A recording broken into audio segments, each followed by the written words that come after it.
In today's business update, we'll be talking about Scarlett Johansson's recent lawsuit with Disney with regards to her solo outing as the Black Widow. Next, we'll be talking about one would say the most anticipated MCU film, Shang-Chi, and its plans to release on the streaming services as well as in theatrical movie release as well. Third, we'll be talking about Netflix venture into the gaming industry. More about that in a bit. And lastly, we'll be talking about Google's policy to return to office. So stay tuned for that one as well. Anyway, so to start off, so we were talking about the launch of Miss Johansson's latest flick, which is the Black Widow, which is based on the MCU film. Now, obviously, was it needed to have her own solo film with regards to how it dovetails to the Avengers franchise? But either way, but the point here is the main hot issue that's being talked about is the issue that Miss Johansson is contesting is with Disney's direction to simultaneously release the film both in the streaming and in the movie theater. So this would have a financial impact in the bottom line. Obviously, if consumers have given options to where they watch their films, they will always choose the more convenient one. And obviously, this would have affected her share, which she does have a share in the box office receipt. Question here is that she has merit here. So let's take a closer look. So according to the article here at cnbc.com, it mentions here that Miss Johansson's team of lawyers wants to have their day in court, while Disney, on the other hand, wants to seek a private arbitration here. Now, obviously, it makes more splashier news if it's made into public, and for Disney, they want to keep this private so that it doesn't go blow out of proportion because it will have an impact not just in the film but in their other film franchises and as a company as a whole here. And according to the attorney here for Miss Johansson representing her, John Berlinski, stating that after initially responding to this litigation with a misogynistic attack against Scarlett Johansson, which what Disney did here because they said that it's unfair for her to accuse her of being paid in millions and the fact that we're in a pandemic here. And the attorney goes on to say this is now predictably trying to hide its misconduct in a confidential arbitration. So, who's telling the truth here? Obviously, only the courts can decide here. And what's interesting here is he goes on to say that why is Disney so afraid of litigating the case in public? Well, obviously, there's going to be a public clash or backlash if the public were made aware of what is actually happening. And obviously, if this is a precedent, then future films like you have what do you call this, the Black Panther sequel. Then you have the sequel for what's the other film? I forgot.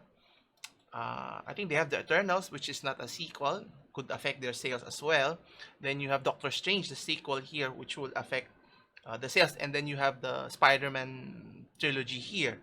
Anyway, the lawsuit is pertaining to the breach of contract here, wherein the team of Miss Johansson is stating that there was an agreement that the film was going to be released for some time in the movie theater so that it would be given the best possible chance to generate the maximum revenue, and then it would shift over to their streaming platform, the Disney Plus. Well, obviously, Disney did not do that, and Disney claims that it upheld its end of the deal by giving the film a wide theatrical release. So, question is that stipulated in the contract or not?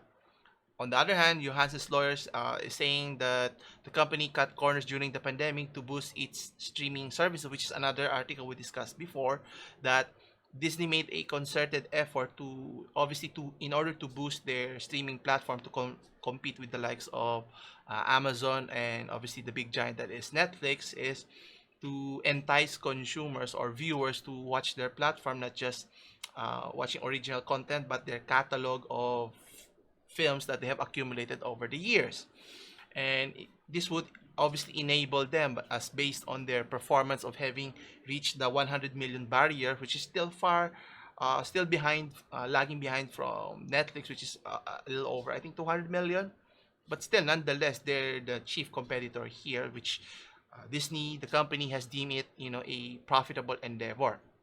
And on the other hand, this has costed Ms. Johansson millions of dollars in terms of back end payments with regards to if the films tends to do well. Well, she's expecting if the other films were any indication reaching close to a billion, then she would have earned more than her initial salary here of 20 million, I think. So she could earn more than 50 or even close to 70 to 80 million dollars here, similar to how Mr. Robert Downey Jr. Earned his paycheck in the last Avengers films here. So the question here is, does the issue here has merit here and so forth? And obviously for Disney side, they want to keep it, hush hush and not make a big fuss out of it. So they want to keep the future legals behind closed doors here. Question here is, which would the court side on which party, the company or Ms. Johansson here? And obviously, Ms. Johansson's lawyers is also stating that gamesmanship is an issue here to generate publicity in targeting the studio's parent company here. Now, take note that the film that she made is under the umbrella of the Marvel films, which is under Disney company. And obviously, for Miss Johansson's targeting the Disney parent company is a more splashy, so to speak, because it's the known commodity here for the common viewers here. And obviously, the key question here is it in the contract where it stipulates that it would not be released in the theaters, it would not be released in the streaming service before it's released in theatrical. It was stated there was a stipulation also that it would be placed at least 1,500 movie theaters upon its release.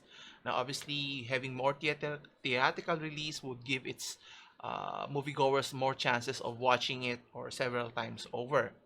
And obviously, according to Disney here, there's nothing in the agreement requiring that the theatrical release also be an exclusive theatrical release. So it depends on the contract here. Now, regardless of the case here, if there's no merit here, then Miss Johansson has a problem here with regards to how the public would perceive it. So maybe they're trying to get some public sympathy here, but nonetheless, it's what was agreed upon. Now, obviously, if that's not the case, then that's the onus on Miss Johansson's party to.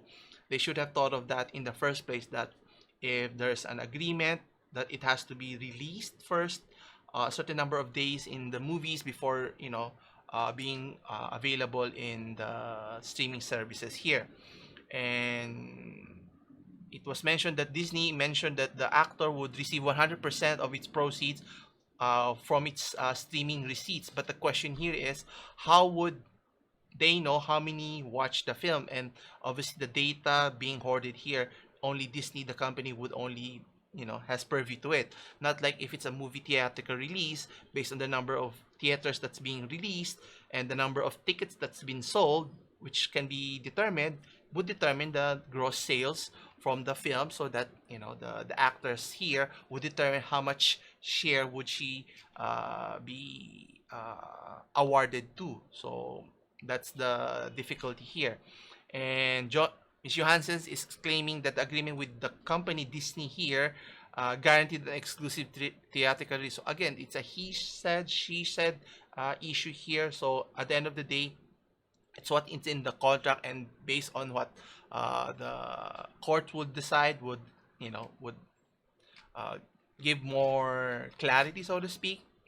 And what's interesting that Miss Johansson was initially signed under contract for 2 years before the launch of Disney Plus. So maybe the contract was stipulated before, thinking that it would be launching the Disney Plus platform. But obviously, with the pandemic that's going on, it has accelerated the release, or gave Disney, the company, an opportunity to maybe capitalize on this and compete with what do you call this? Compete with Netflix here. And obviously, based on the MCU's track record of releasing box office success, question is, will it be the first one? Well, actually, based on according to the numbers.com, if we were to look at the gross receipts there, that it hasn't even reached 500 million mark here, which is a concerning fact here. So question is, will it do well in other regions, in other countries? But the question here is, are people able to watch the film, which going to hamper the sales here? Which we will talk about another film with the MCU, which is the Shang-Chi, the Legend of the Ten Rings here, which has been recently launched or released in the United States. Will it do well? Then Black Widow here will find out.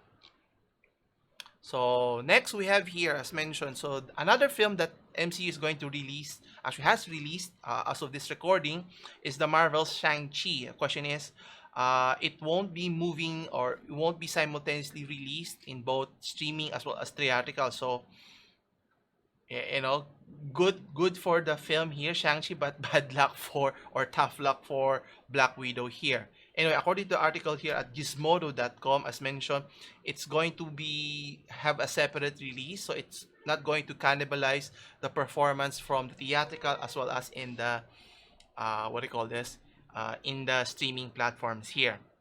So Shang-Chi will not be available in their Disney platform, Disney Plus platform with Premier Access. So you have to go to the theater first to be able to watch it, and a lot of people have watched it. I think it has already reached 70 to 80 million in their opening day weekend. Question is, will it continue to rise in the coming weeks? So this is just in the domestic box office now. Even if it does really well, reaching, let's say, close to 500 million, question is, will it do better in the international box office, primarily the China market? Because there were mentions that it might not be released because of the government. So if it's not going to be released there, it's going to handicap its performance, since the character Shang-Chi is based from the Chinese character. So they're expecting that it would be released there and it would do well, so it could, generate more ticket box office receipts here. And according to the Disney CEO Chapek, they mentioned that they have distribution agreements, and practicality, adding premium access to the title was impossible at that point. Well, obviously they have Black Widow as an experiment to see the results here, that it doesn't bode well, which I think I mentioned this already, because if you're going to simultaneously release and actually even just release in the streaming platform, a movie theatrical release is a totally different experience as watching it at home versus in a theater. And obviously, even if the film is good, and I've seen many films since last year at home, and watching the latest film versus watching old films is totally different, and it doesn't have that immersive experience. Imagine watching Harry Potter, the Star Wars films, the big franchise films, and then you watch it at home. It doesn't have the same impact or immersion from a viewer standpoint. Anyway, he goes on to say, an interesting experiment, well, at the expense of Miss Johansson's earlier film here. Anyway, he goes on to mention that it will have a 45 window, which means films will have exclusivity for releasing in their movie theaters for the first over a month or so before it's offered in their Disney Plus platform here, which is obviously tremendous, which would help boost their performance here. Question here is, will it do much better than how Black Widow is, which goes to credence with the case that the Miss Johansson is levying him with the Disney company, because if they were to just do it in her particular film, how come in succeeding films it's not the case here? So meaning they're backtracking, changing their strategies. Obviously, this is big money we're talking about, tens of millions of dollars. So it's a big issue that puts more substance into why Miss Johansson is suing Disney, the company as a whole here. And obviously, not just the actress here, but also the movie theaters owners, so to speak, because if they try to circumvent the process by going directly to their plan, which is beneficial and generates them more revenue, but in the future, no movie theater would release their films anymore. Think about that. And if they want to risk that, then it's an opportunity for other filmmakers or other studios to swoop in and, why don't you just show our films, not Disney's film anymore? And obviously, there's going to be a big impact in their performance in terms of revenue, in terms of their relationship moving forward. And is Disney willing to risk that relationship to be severed permanently? I don't think so. So, question here is, what will other studios do? Will they follow suit how Disney is doing, or will they have their own, time release, so to speak? At least give those movie theaters a chance to, earn the necessary revenue they've been longing for since last year's lockdown here. Anyway, speaking of streaming services, so we have Netflix now. So according to techtimes.com, Netflix has already started to venture beyond their streaming platforms of offering videos and TV series, and now they're trying to venture into the gaming platform. So in this case, Netflix is starting to testing two Stranger Things mobile games in Poland. So they're starting in Poland first. So Netflix is reportedly working on its gaming division or gaming service by allowing subscribers in Poland with Android phones to play two Stranger Things games. Now, for those who are not familiar, Stranger Things is a TV series that's popular in Netflix. Now, I haven't seen the entire series yet, so I'm looking forward to that one of these days. Anyway, so what they're planning to do is to test its games with in Poland, see how the reception is. Maybe before they they explored other regions in other nations as well. Now, question is, should Netflix be venturing into online game, or into gaming or mobile gaming as a whole? Now, obviously they have the resources to do this, but offering subscription, obviously what they're doing in their streaming services, does it make sense of offering games as a supplement to, not just watching movies and TV series, then you have games as an alternative? I think that's what Microsoft is trying to do with their platform in Xbox Game Pass. But obviously Microsoft doesn't have a streaming services yet. We don't know, but obviously other companies are trying to expand their domain, and in terms of whether it's Amazon or Apple, or in this case Netflix, trying to venture into other industries or other types of revenue generating opportunities here. And the games will have no ads and no in-app purchase, which is good news.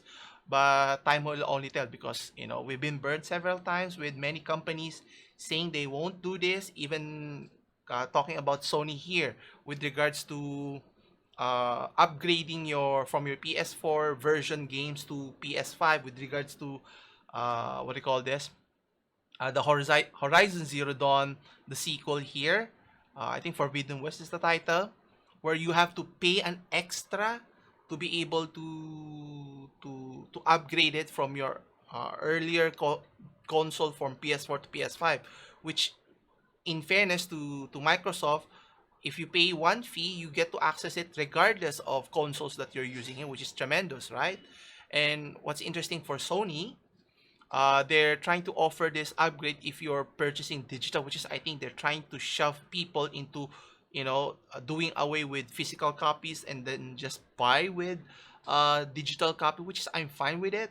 But the problem is there's a limitation into how much space you can store in your console here. It's not as if you could just plug in an external hard drive, then you can just download all the games that you want, or buy the games that you want, and then it would be easily accessible. That's why in a PC you have the options of adding more storage so that you can download more games, and games are becoming more storage hungry.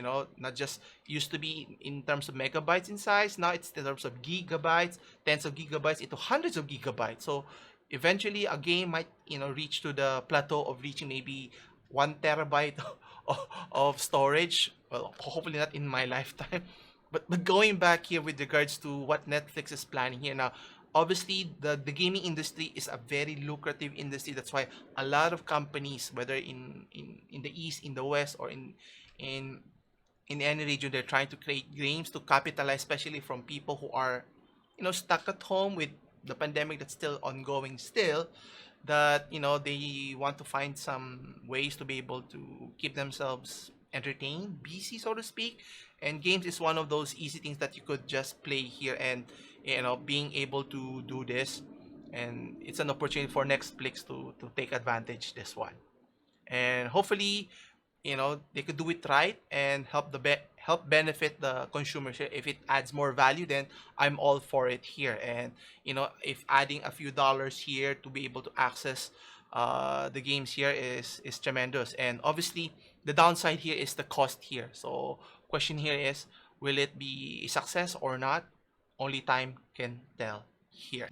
And lastly, we have Google's policy to return to work for office has been delayed substantially, not just for this year, going to all the way to 2022, which is, I think, great news for many workers now.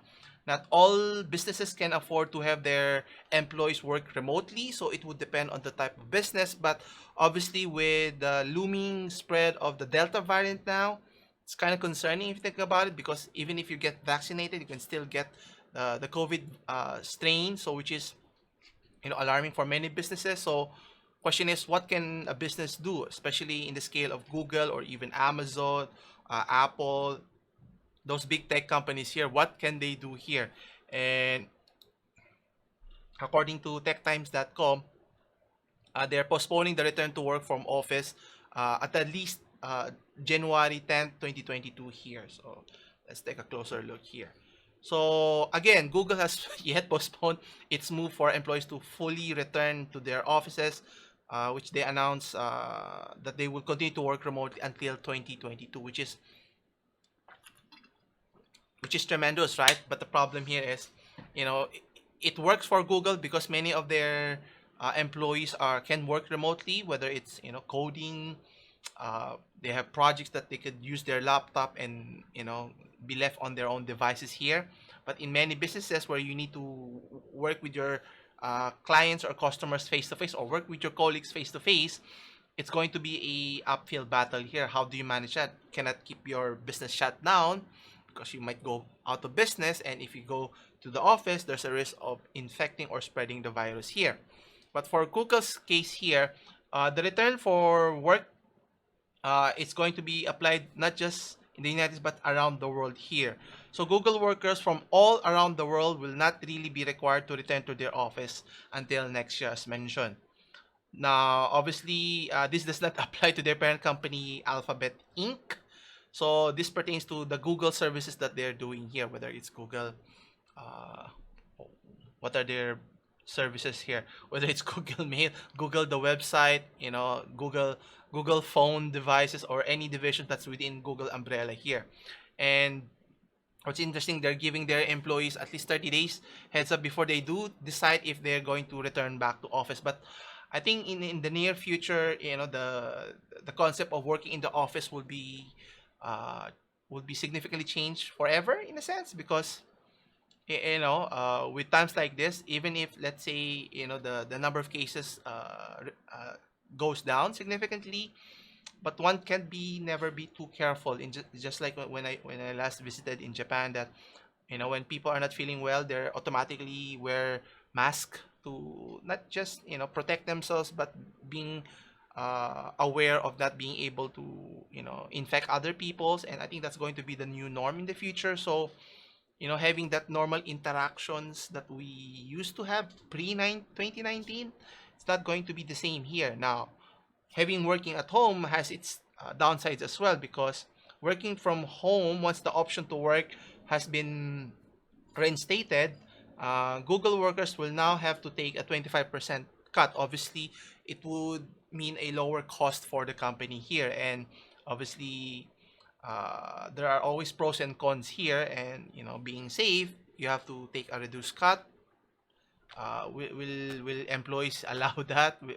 Will that be fair in a sense here? Obviously, for the company, the cost of rising, especially the depreciation value of their facilities, if there's no one using it, and it would deteriorate much more quickly, which is a big issue nonetheless here. So obviously you have to strike a balance here, especially for, I think, in the case of Apple, right, in terms of trying to innovate, create new products and services here, it's difficult to have a collaboration. You just using Zoom meetings of face to face here. I mean, it's still a different feeling of having a under the same building, same office where you can interact with your people face to face here.